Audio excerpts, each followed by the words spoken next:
কিশোরগঞ্জের শোলাকিয়ায় সকাল ৯টায় অনুষ্ঠিত হয় ঈদুল আজহার ১৯৯তম জামাত। বৃষ্টির মধ্যে জামাতে অংশ নেন লাখো মুসল্লি। জামাত শুরুর ১০ মিনিট আগে ৩টি, ৬ মিনিট আগে ২টি এবং ১ মিনিট আগে ১টি গুলি ছোড়া হয়। খুতবা শেষে মানবতার কল্যাণে মোনাজাত করা হয়। আমি টাঙ্গাইল থেকে শোলাকিয়া ময়দানে নামাজ পড়তে আসছি, এর আগে কখনো আসিনি।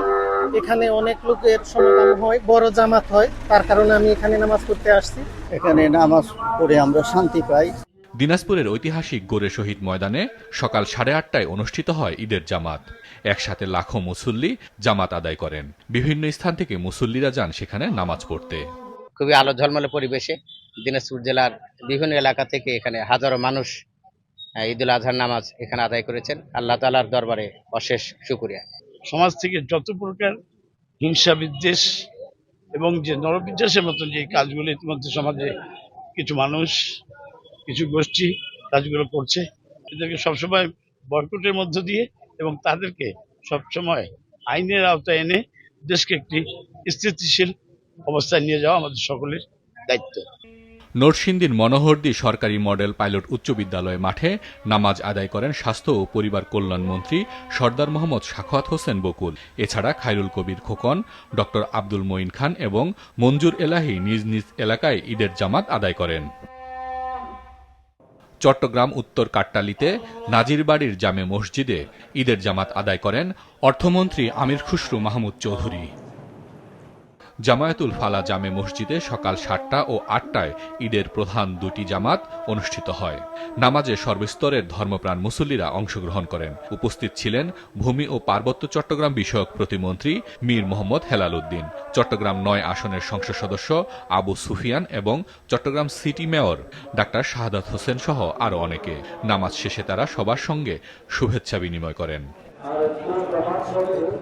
ঠাকুরগাঁ সরকারি উচ্চ বিদ্যালয় মাঠে কেন্দ্রীয় ঈদগাহে নামাজ আদায় করেন বিএনপি মহাসচিব মির্জা ফখরুল ইসলাম আলমগীর। আমরা সবাই আমাদের বিভেদ ভুলে গিয়ে ঐক্যবদ্ধ হয়ে আল্লাহ তাআলার নির্দেশে আমরা সবাই এগিয়ে যাই এবং ত্যাগ স্বীকার করার জন্য মানসিক প্রস্তুতি সবাই। ভোলার লালমোহন ঈদগাহে নামাজ আদায় করেন স্পিকার হাফিজ উদ্দিন আহমদ। নামাজ শেষে শুভেচ্ছা বিনিময় করেন তিনি। গণতান্ত্রিক সরকার দেশে প্রতিষ্ঠিত হয়েছে। আমার দৃঢ় বিশ্বাস আগামী দিনগুলোতে গণতান্ত্রিক সরকার জনগণের আশা আকাঙ্ক্ষা প্রতিফলন ঘটাতে সক্ষম হবে। পাবনার প্রধান জামাত অনুষ্ঠিত হয় আরিফপুর সদর গোরস্থান ঈদগাহ জামে মসজিদে। পশু কুরবানির পাশাপাশি আমাদের প্রত্যেকের মনের মধ্যকার যে পশুত্ব আছে, আমরা সেটাকে কুরবানি করব, সেটাকে আমরা ছিন্ন করব, মনের মধ্যে থেকে বের করে দিব। লক্ষ্মীপুর সোনামিয়া ঈদগাহ মাঠে নামাজ আদায় করেন পানি সম্পদ মন্ত্রী শহীদউদ্দিন চৌধুরী এনি।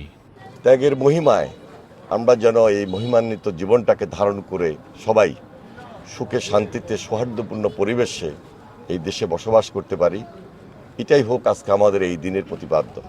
সিলেটে শাহী ঈদগাহ ময়দানে ঈদের প্রধান জামাত অনুষ্ঠিত হয়।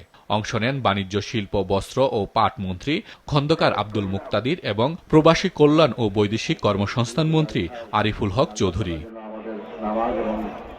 রাজশাহীতে হযরত শাহ মখদুম রহমতুল্লাহ আলাই কেন্দ্রীয় ঈদগাহে প্রধান জামাত অনুষ্ঠিত হয়। এতে অংশ নেন ভূমিমন্ত্রী মিজানুর রহমান মিনু। সমস্ত বহিঃশত্রুর হাত থেকে বাংলাদেশকে যেন আল্লাহ হেফাজত করে, এটাই আমাদের সবার প্রত্যাশা, দোয়া এবং শপথ। কুমিল্লা কেন্দ্রীয় ঈদগাহ ময়দানে ঈদের নামাজ আদায় করেন কৃষিমন্ত্রী হাজী আমিন উর রশিদ ইয়াসিন। এছাড়া নগরীর বিভিন্ন মসজিদে নামাজ আদায় করেন মুসল্লিরা। হাসান মেহেদী, মাছরাঙা নিউজ ডেস্ক।